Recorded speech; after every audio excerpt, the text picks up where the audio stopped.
Hey there and welcome back to my channel, and if you're new, welcome to my channel and thank you so much for being here.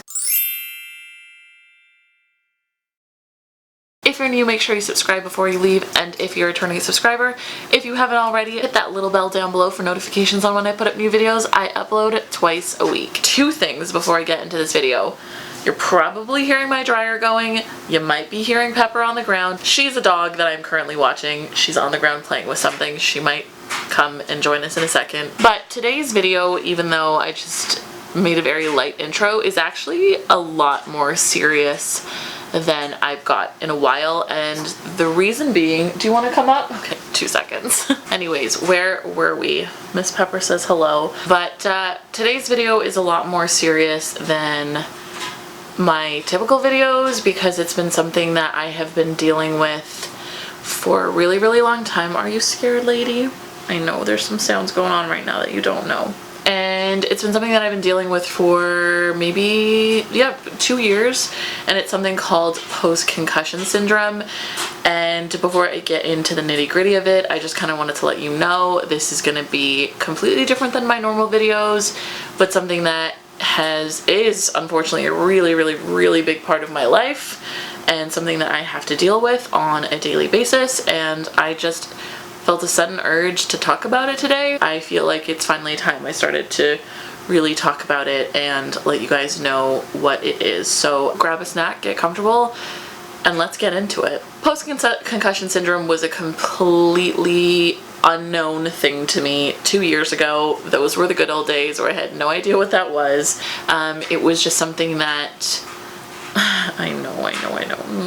It was something that just happened after getting into a minor collision, and it is something that a lot more people deal with on a daily basis or in their lives than is really talked about, at least in my opinion, because previous to having this condition myself, I had literally no idea what it was at all. And to give you a sum up of it, because I am no doctor, I don't have the greatest definition of it, but post-concussion syndrome is essentially just your brain and whatever, you kind of have really prolonged side effects of a concussion, and that was me, unfortunately, and I'll tell you why that was me. And there's a few things that were working against me, which was something that I realized after the fact. And the first one being is apparently post-concussion syndrome is way more common in females than males. It's also way more common in females with learning disabilities, and I am both. It just was something that unfortunately happened for me, and not even knowing what that was, not even knowing what that was when the symptoms were happening to me was the scariest thing in the world. And to sort of paint a picture for you, I am from Canada. I got into my first and only car accident in Dallas, so that was already terrifying enough. And then I come home feeling like, okay, maybe I'm fine, and just having these really intense symptoms after the fact that at least clued me into the fact that, okay, I have a concussion. I need to go to the doctor and figure out what's going on. And those symptoms were extreme confusion. I remember the moment it really, really hit me was when I went to Walmart, which is notorious for having really bright lights, and it's just very stuffy in there. I felt hi lady, I felt so confused and really dizzy. Like I don't even know if I can explain what the confusion felt like. All I know is that it felt, I just didn't know really what I was doing, like what I needed, why I was there. My head felt so stuffy. I didn't know where I was really going. And that was the moment for me that I was like, okay, I need to see a doctor. Something's not right here. And this was maybe like 4 or 5 days after the fact. I started noticing right off the bat that I was really moody, and moody might not even be the right word. I just had extreme emotions. Whatever I was feeling was so extreme that I was scared. Not even, maybe scared isn't the right word. I didn't recognize myself. And I would just have these moments of just like crying, like fits of crying. I know, Pepper. Fits of crying on the floor. And I didn't know what to do with that. She wants to go down. I remember just sitting on the floor and crying, like sobbing, feeling so incredibly anxious. It was a scary feeling.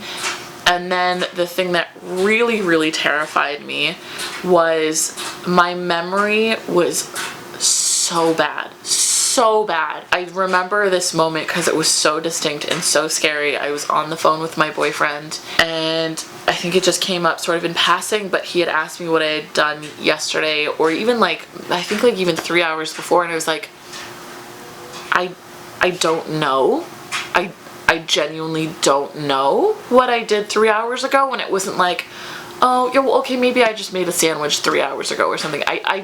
It was like it wasn't there. It wasn't like it was a part of my memory, and it was so scary. And those moments were just like, oh my god, like I need to get this addressed. And so, like I said, I went to the doctor, and right off the bat, she's like, you have a concussion.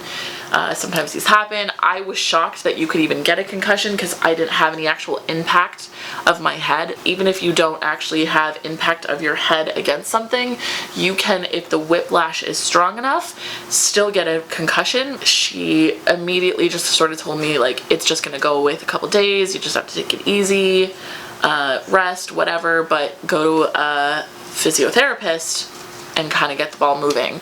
So I did that, you know, kind of did what I needed to do, went on with life. But what I started realizing 2-3 months after the fact was that I never retained normalcy. I never got my memory back. I never felt like I wasn't some level of confused. I was starting to do things like slur my speech. I wasn't me, and I wasn't expecting that, because oftentimes the symptoms of a concussion go away within a week, never 3 months. 3 months is really excessive. So that's when I started to get really worried. I feel like I'm gonna start to cry. That's when I started to get really worried, because it wasn't me. And that's scary. You can have physical ailments that maybe you know, okay, I just have to treat it this way, or I have to treat it that way. But when it's a brain thing, it's a lot scarier because you don't know what's going on. So I went back to my doctor and I just said, listen, I don't know what's going on. I'm not better. I'm not feeling like myself. I feel confused a lot. I feel irritability. I have extreme mood swings. I can't remember what I did yesterday. I don't know what's happening. I'm getting these headaches. And she just kind of had me go to a specialist who was supposed to just kind of figure out what was going on, because the thing with concussions, as much as people experience them regularly, there's still so much that we don't know about them. And so I went to a specialist and lucked out in that situation, because all I remember is after 3-4 months of advocating for myself, of telling my doctor like something's not right, and her just telling me it's fine, it's fine, it's fine, after finally advocating and saying, listen, no, I need to see somebody, I need a specialist, I need to know what's going on, and literally within 20 minutes he gave me a diagnosis. And even though it was a scary diagnosis, even though it was something I didn't want to have diagnosed to me, it was like a moment of relief, because it was like, I know that there's something happening here,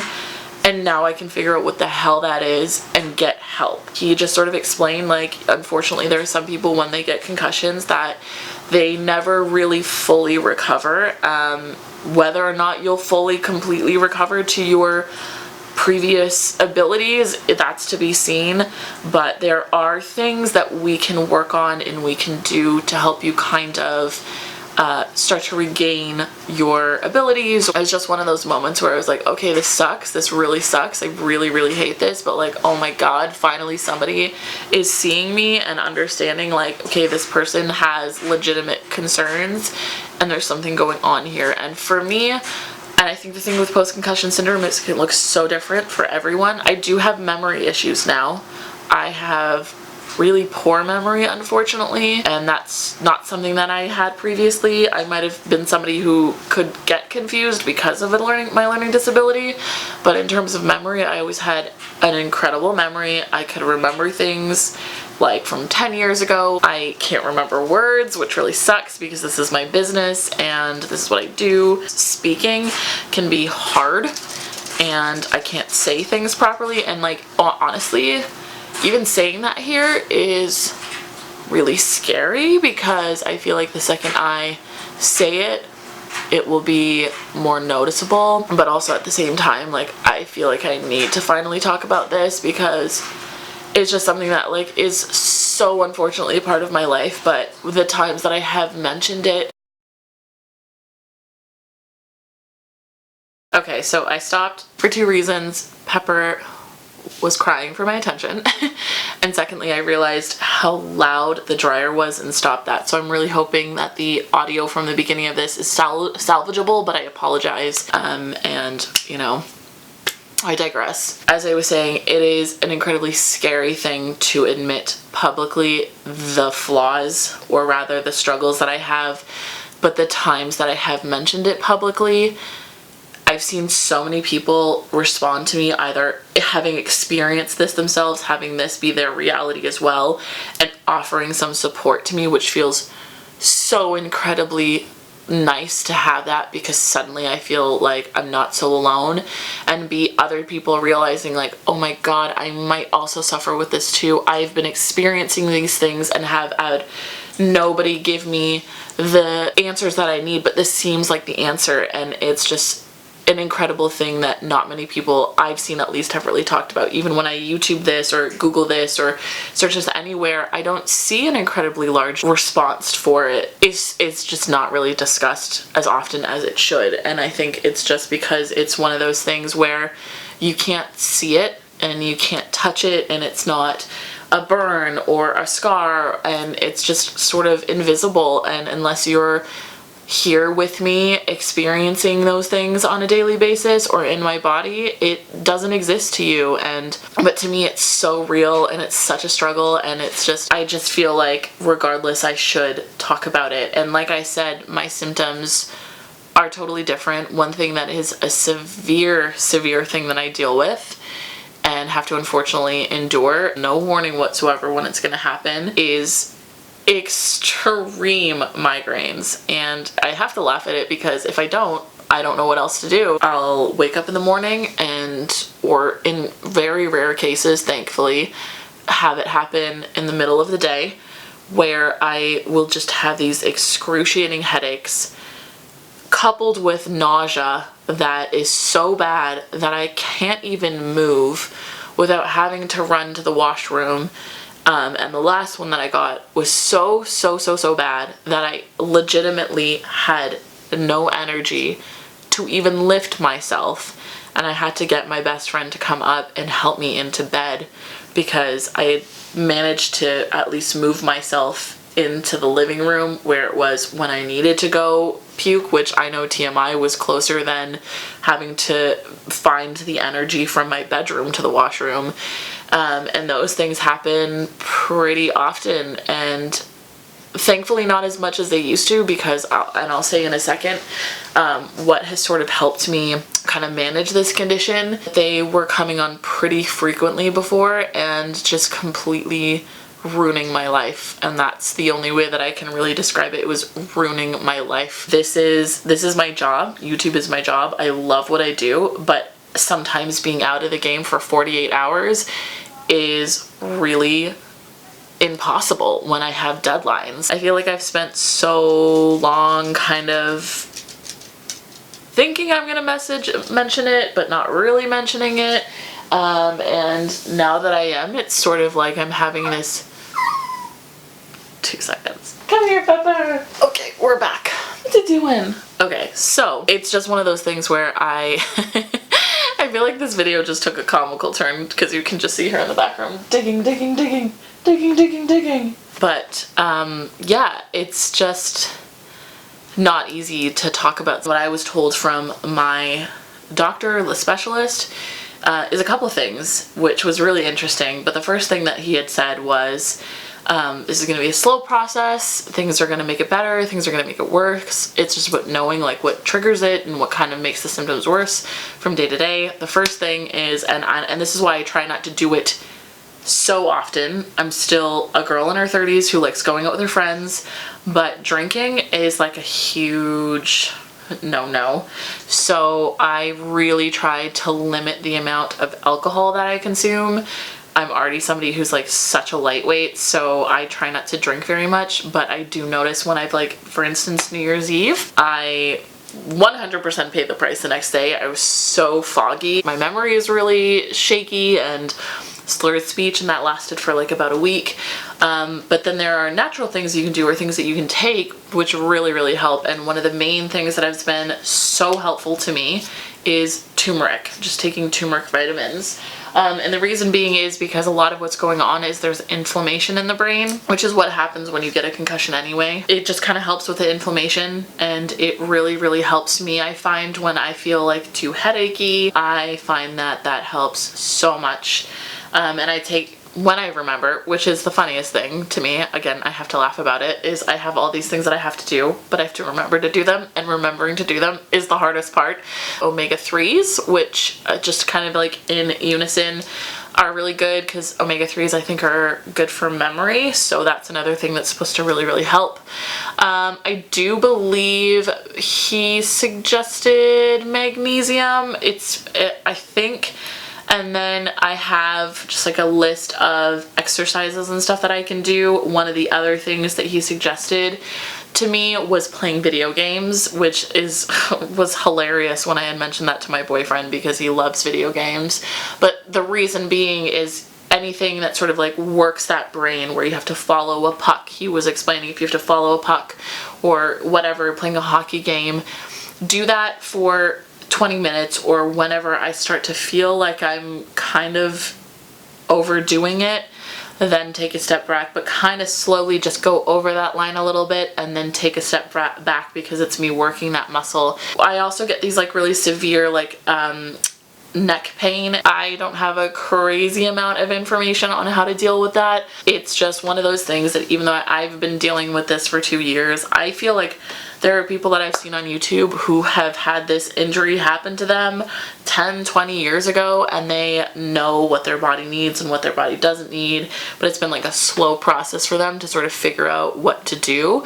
And I feel like that's going to be with me too, because every case is different, every person is different. People who've messaged me have told me they have the same condition but totally different symptoms. Another thing that was actually really sad too is I used to like love roller coasters and stuff like that and what have you, but I went on like a boat cruise maybe like a year ago or something, just like a really silly little boat cruise, and I noticed right away I've never been somebody to get nauseous on boat cruises or feel motion sickness like ever, but I felt motion sickness and like googled it and realized that that was like a part of the symptoms. But I feel like I've talked enough about this. I feel like I've kind of given you a good understanding about what it is, and I feel like this is something that I will continue to talk about, especially if there's interest in me talking about it. It's again just a reality of my world, and even though it might not make sense to a lot of people, it makes sense to me in a very unfortunate way. And if you have it, or you know somebody who has it, or you think that you might be experiencing these symptoms and you don't know, and you've been in this sort of clouded state of like, what is going on with me?